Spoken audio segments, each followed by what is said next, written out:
พามาเบิ่งตลาดเช้าของอัสสะพรโดนลงตลดเลยเด็กก้อมยิ้มกับกระโปงกับรถคันนี้ดูอะไร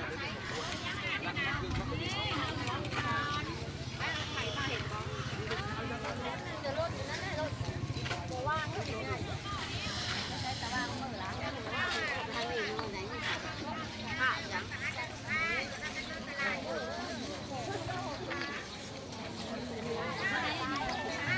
ผักไข่นี่ครับหมูก็มีหมูหวาน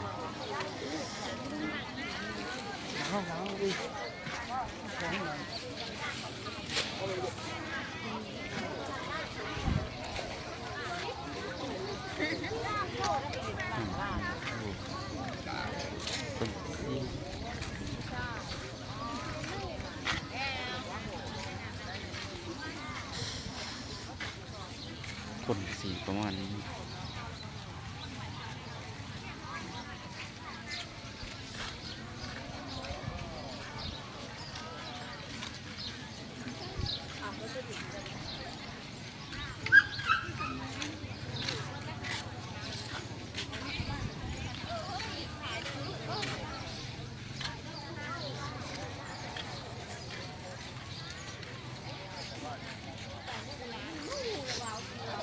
เด็ดกระด้าง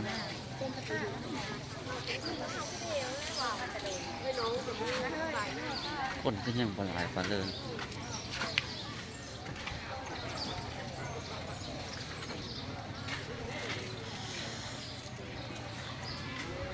ตะวันยังหมดทั้งคืน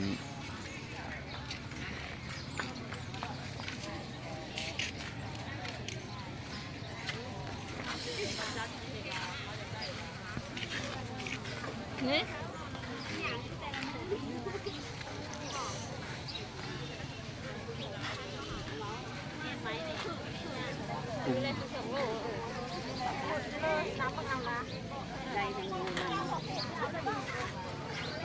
เขียดกระไร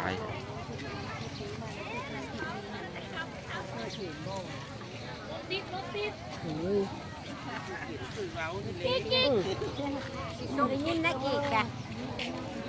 ลุกแล้วเนาะ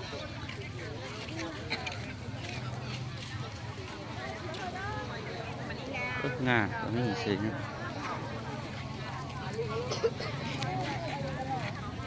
หนูเริ่มหลายแล้ว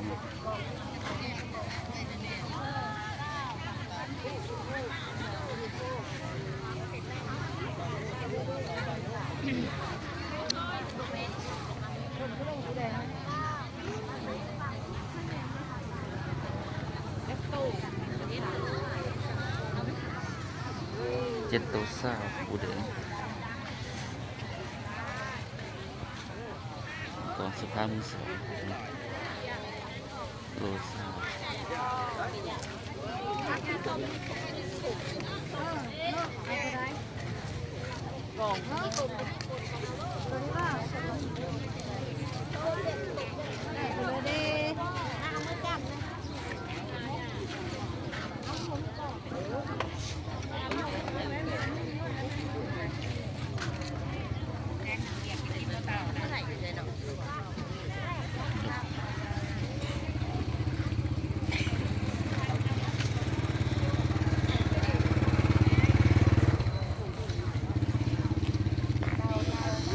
เอ็ดบดก็มี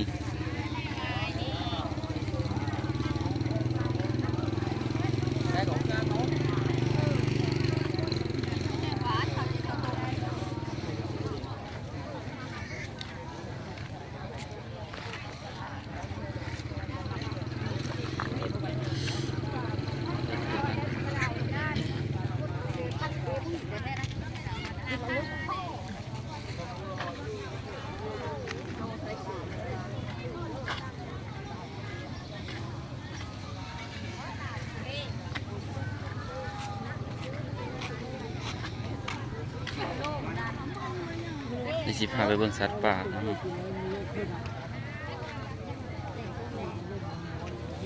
โอ้เด็ดหลายขนาดเลยจับน้ำเขาคุณหลังไปได้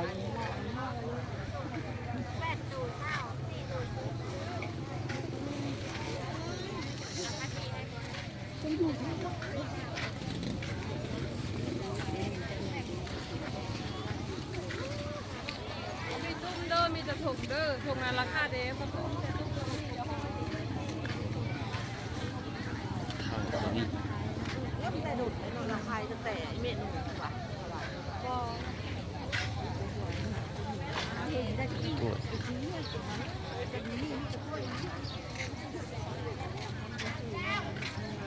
บ่ได้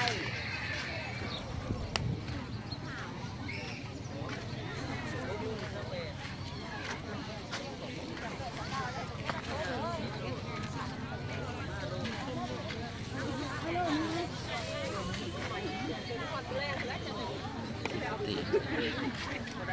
พออยู่ว่าขายเท่าใดมื้อนี้ขายเท่าใดเงินได้เท่าใด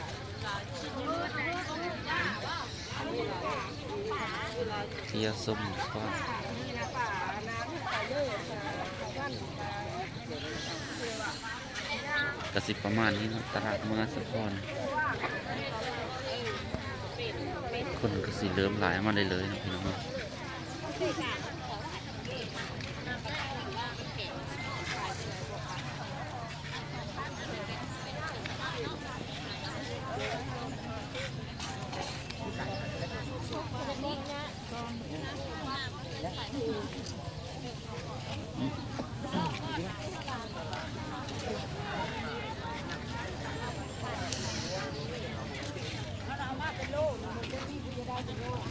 ปลาไหล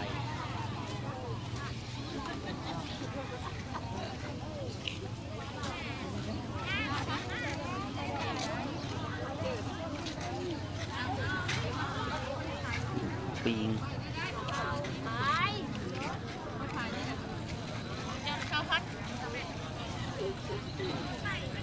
เห็ดธรรมชาติ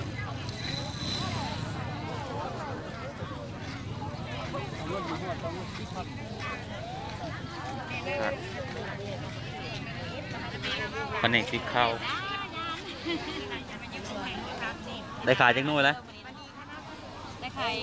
ที่เขาเป็นด้วยถึงเราเองแกซื้อมาก็ซื้อเพียง พาไม่เท่ามาซื้อคือแผนกพริกข้าวอืม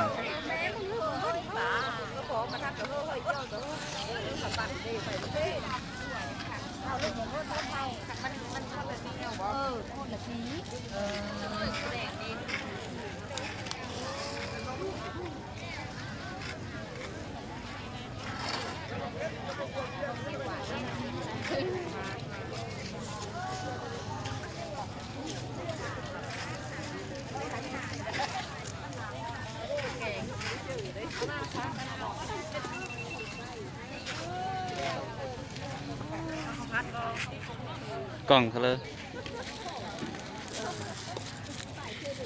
พัดบอข้าวหมู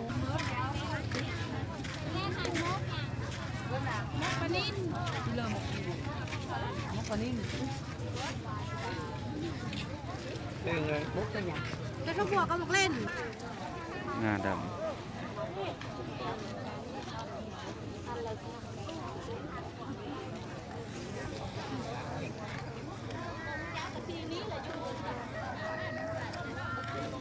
แต่ชื่อว่าตรงข้าวนี้แหละ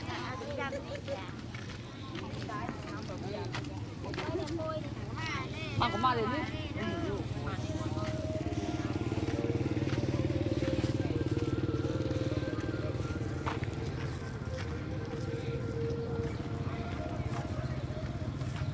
บรรยากาศเราเนาะสีประมาณนี้เนาะกระบะเขายาวจอดเต็มเลย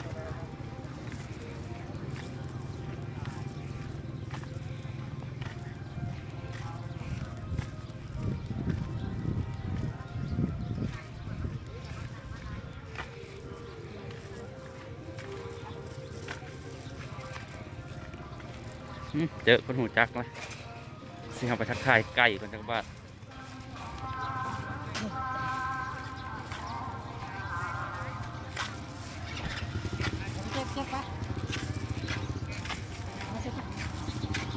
มาเดินแล้วบ่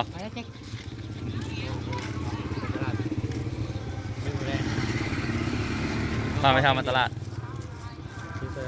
อืม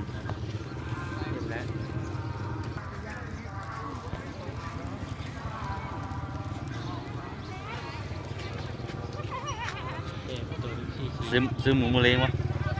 เยอะเลย ตัวเลยตัวเลยวะหมูนะ ปัน 2,000